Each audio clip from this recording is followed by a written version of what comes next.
Clint, I've decided to quit the podcast. No, wait, I'm coming back to the podcast.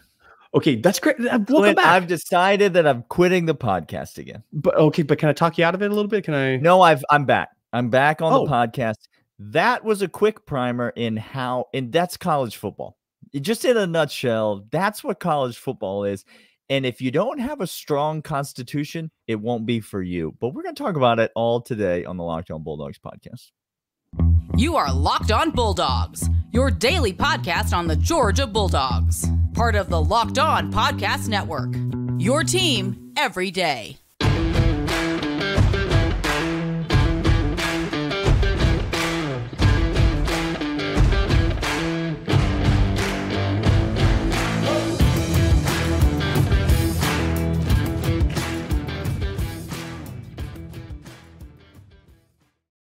Welcome back, everybody. This is Locked On Bulldogs, part of Locked On Podcast Network, your team every day. Thank you so much for having us be your first listen. Today's episode is brought to you by Game Time. Game Time, more on them in a moment.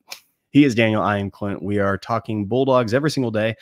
Your team, your first listen. And today we are talking about the hokey pokey. And you put one foot in, you put one foot out, and you turn yourself all about. You just go in the spin cycle, see what comes up, and then pop back out and see maybe, no, I'm here again. I'm here in the transfer portal. I'm out of the transfer portal.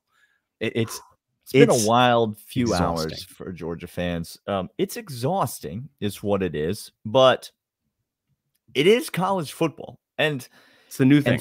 For the time being, until there's some sort of regulation, some sort of full-blown free agency, which people are resisting, but because they don't want to turn, quote unquote, turn into professional sports. But listen, this is what you get when you don't put any sort of regulations on anything because you don't want to look like professional sports. You get this sort of wildness. If you don't know what we're talking about, Georgia corner Julian Humphrey, who has already been rumored to be leaving Georgia, and then has already said, like, not rumored, but publicly declared himself that he is not going anywhere. He is here. He's staying. He's committed. Has then again entered his name into the transfer portal yesterday, and less than 24 hours later, possibly after a visit by Will Muschamp, has pulled his name out of the transfer portal again, and seems like he's trying to play it off as like it was a joke that he was in the transfer portal. Apparently, people can't take a joke. Now, this is kind of like when George is being wooed by the Mets to come on over and be head of scouting. He's got to get himself fired because they can't tamper. You can't publicly and officially talk about contracts with an employee. There's non-disclosure, non-compete, yada, yada, yada, yada. That's kind of what it feels like right now. Yada, yada. I'm glad you got that. This is what's unique about college football. So you have to be in the portal to be able to entertain thoughts. Now, we can talk tampering, and there is tampering all day long. If you don't think there's tampering, you're kidding yourself. However, with such a public name, with such huge institutions, be in the transfer portal, go officially visit, go officially talk. We saw this Amarius Mims last year, went on down to Florida, went on down to Miami. Yeah. Had some fun, came back and said, never mind. No, Georgia's where I want to be. And now he's going to be a first-round pick. Listen, somebody slides into your DMs and offers you a big old bag of money. That's what happened. Intent. And then you just say, well, that's interesting.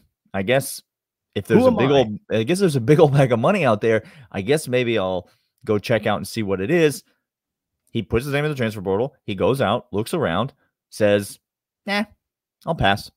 And he comes on back home. Bottom line is, it seems like, hold your breath, cross your fingers, it seems like Julian Humphrey's going to play football for Georgia next year. And so let's talk about the defensive backs on this team, because some decisions were made that we mentioned after the bowl game, but we haven't really had a chance to process and digest. We had hoped that those decisions would be different. than they are, but they are not. None of them were, and not None of them. necessarily unexpected. And so it leaves Georgia's defensive back class a bit thin is maybe the word I'm looking for. Inexperienced is definitely the word that I'm looking for. And so we're going to talk about it and talk about what it all means for Georgia. We're talking about the guys leaving, Bullard and Tyke Smith and Kamari Lassiter, and talk about the guys coming back and who's going to play football for Georgia. All of that, and we'll get into right after this. But first, I want to let you know about Game Time. Game Time is fantastic, Daniel. We have used them all the time. GameTime.co. We love them. You shouldn't Already have to worry looking for tickets for next year, and Game Time is the place. You shouldn't have to worry when you're buying tickets for your next big events. Game Time is fast, easy way to buy tickets for all sports, music, comedy, and theater events near you. Daniel and I went to the Kentucky game last year, needed last-minute tickets because our producer can't produce anything. He can't produce much of life and couldn't pull through with tickets. And so we said, fine, we'll do it on our own, M-dubs. And we did. We went to Game Time. They are fast. They're fantastic. See the view from your seat before you buy so you know exactly what to expect when you arrive.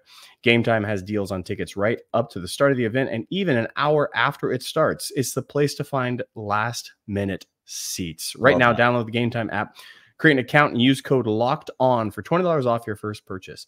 Terms apply. Again, create an account, redeem code LOCKEDON, LOCKEDON for $20 off. Download Game Time today. Last-minute tickets, lowest price guaranteed. Bullard, Smith, and Lassiter all gone. Boom, boom. Back to back to back.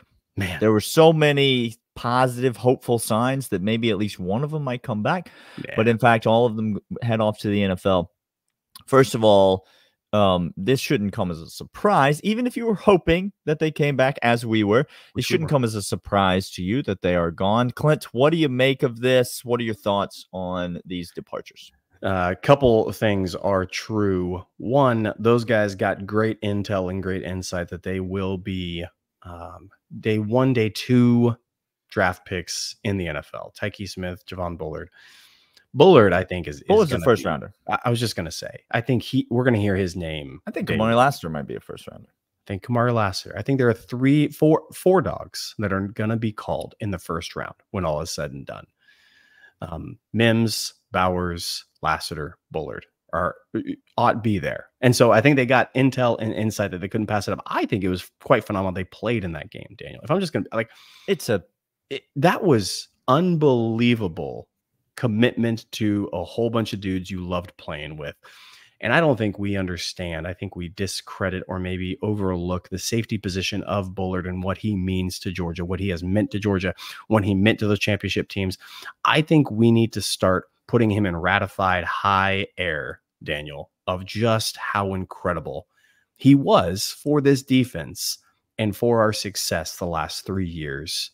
It can't be understated. So when I'm saying all that to say, now we're going to lose a guy like that and we're supposed to be okay with it. He's gone. So I think, first of all, they're going to be high draft choice. I think Tyke Smith maybe gets in 3rd round, 4th round, I think is where he's going to go. My guess is late 3rd for Tyke. First of all, I was told by the college football doomsayer population that that college football was dead and that people were going to start sitting out college football playoff games because the field is expanding and it's too big. Meanwhile, Georgia's got 1st-round draft picks playing in the Orange Bowl. That's interesting. For nothing.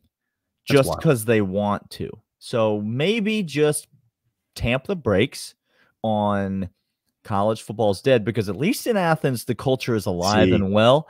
That's what I was going to say, Daniel. Maybe you can go ahead and say, oh, no, my team sucks at this. That you can say. Sure. Can't say it about my team. And listen, if people do sit out college football playoff games, that's good for Georgia because it ain't going to be Georgia players doing it. Nope. And so that's good for us because it means easier victories and more championships for Georgia. Let's get into what's left, Clint, because it's not that no one's left. Sure.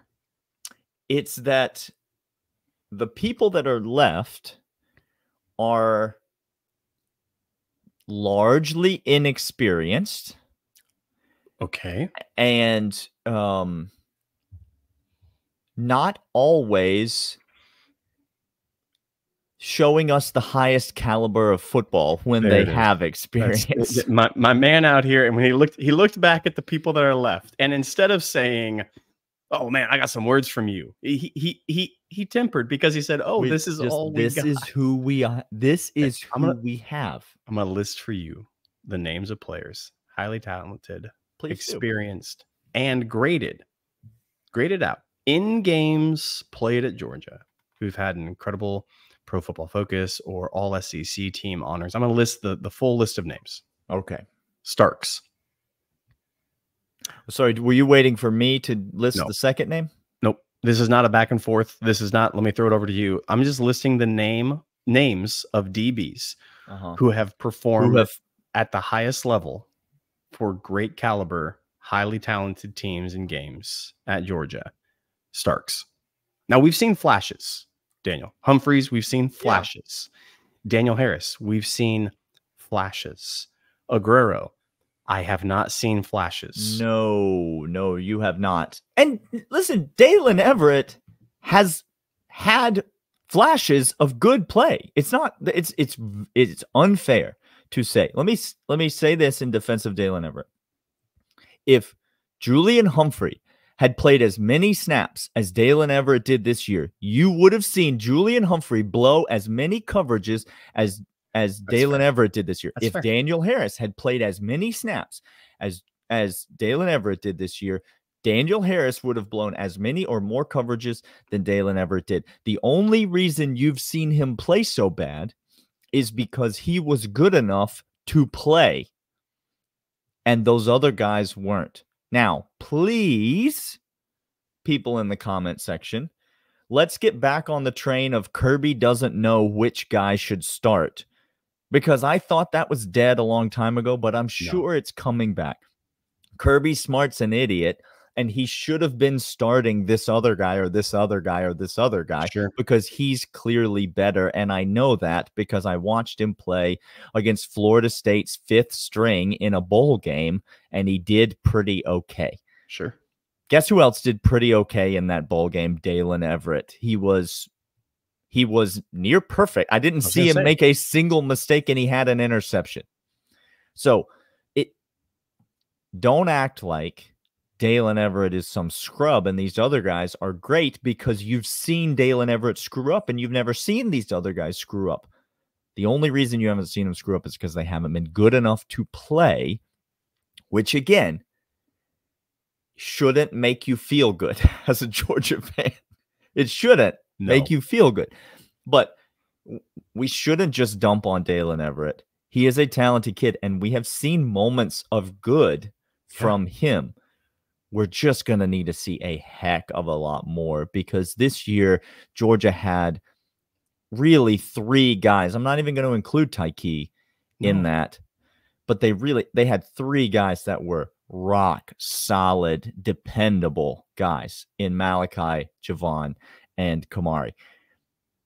Next year, there is one guy in the secondary that as a Georgia fan, you know beyond a shadow of a doubt is going to be great. And that's not enough for a championship team. Georgia has to have multiple other people rise to a level of greatness. And so the question is, who are those multiple other people going to be?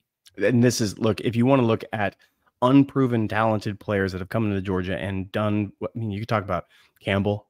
You could talk about a true freshman came in, played, freshman. and looked a little shaky.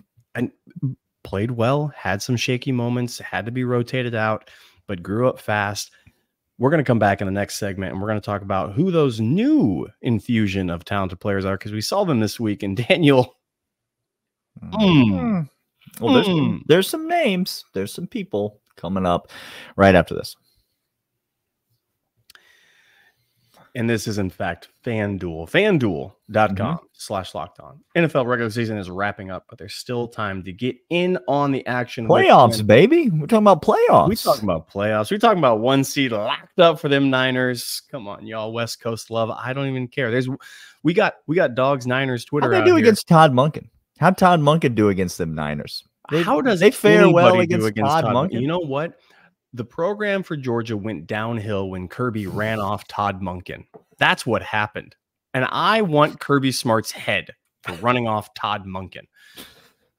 America's #1 sports book is FanDuel. Right now, new customers get $150 in bonus bets. Guaranteed when you place a $5 bet. That's $150 in bonus bets, win or lose. The app is easy to use.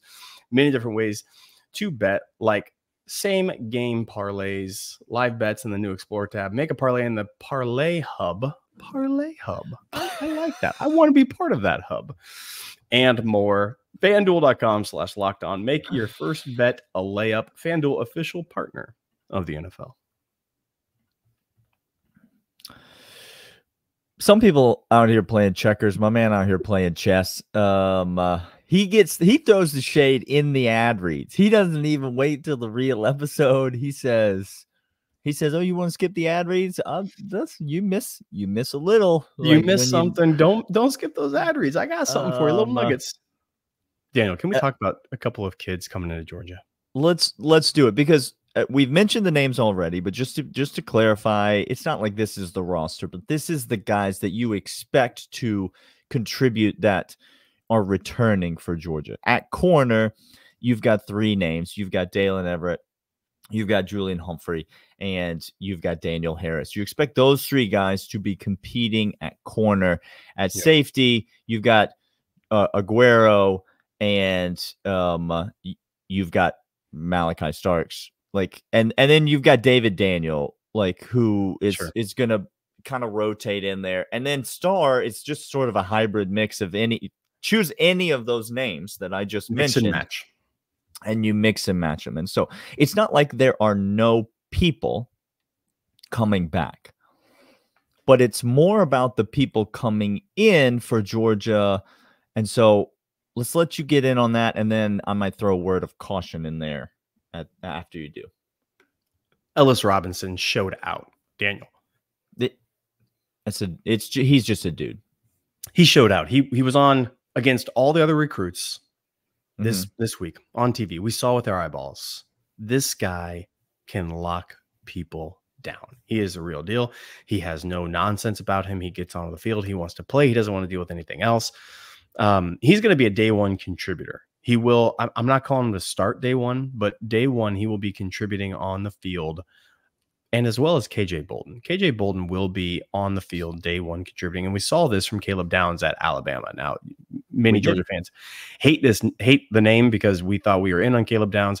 We thought we had him, and then we didn't. And he played Alabama for a playoff caliber team in a good defense, and played well and balled, was one of their leaders on that defense. Daniel, yeah, I mean he was who he claimed to be, who the recruiting gurus said he was coming out of high school, and Georgia needs that. I'm gonna say which one, okay? Because I was about to say the name, but I'm gonna ask you before I say who I think it is. Which one of those 2 guys does the University of Georgia, your University of Georgia, need to be a day 1 contributor, instant impact guy more? Ellis Robinson or KJ Bolden? I think it's, maybe the listeners aren't going to like this because much maligned of the cornerback position, but I think it's KJ Bolden. I think we need KJ Bolden to be a day 1 contributor more than we need Ellis Robinson to be, because the star position right now, Dirty Dan Jackson, beloved dog. Do not get me wrong. Beloved dog. Sure. We saw him a couple of years ago start the season for Clemson, against Clemson, and played so well that he Did himself stopped a just few fine. things just fine. And he's been just fine for a number of times, but he is limited. His ceiling is low. Okay. There's no other way of saying it. Mm-hmm. And the star position, safety position, there's not a lot of depth, Daniel. I mean, we're talking depleted. KJ Bolden comes in and he solves a bunch of problems in a hurry, Daniel. Star, check. Coming down the box, check. Playing run support and playing over the middle, pass support in the defense, check. You have Aguero, who, when we saw him come in, did not flash as much as I felt comfortable with when he played. You loved him coming into the season, and it wasn't there. It wasn't there. So I think KJ Bolden, to me, is the guy I need to hit in the middle of the defense, playing safety on a very depleted unit so far. Daniel, would you agree, disagree? Do you think it's Ellis Robinson? No, I agree with you. I agree with you 100%. I thought I was going to get you to say Ellis Robinson. I think it's KJ Bolden is a much more needed position, because if let me start with this word of caution, and it applies to both safeties and corners, because it's really a word of caution about Dalen Everett, and it's a word of caution about Jonel Aguero. Please, Georgia fans, don't make the mistake of writing players off after their first year of college football. There it is. Because they weren't as good as other people that you have seen in their first year of college football. Aguero was not as good as Malachi Starks in his first year. Okay. Sure. Okay. So that, first of all, it doesn't even mean that his ceiling is not as high as Malachi Starks' ceiling. That's not even what that means. But even if his ceiling is not as high as Malachi Starks' ceiling, okay, we don't need 11 Malachi Starks out there. Like, we don't need that. That's not a realistic expectation for anyone. So please do not. I think Tyson Campbell is a great example. Great corner at Georgia, came in day one starter, and he wasn't great. I mean, he gave up every back shoulder touchdown pass that I've ever seen thrown in college football. I think was given up by him that season. He blocked every kick, Clint. That's what I'm trying to say. Every single kick. So don't give up on a guy just because their first year performance wasn't that great. Second word of caution is this. Okay. Please don't get sucked into the stars, like the star ratings, and believe something about a kid because let me just tell you this, Georgia fans. Nyland Green was that same 5-star that Ellis Robinson is.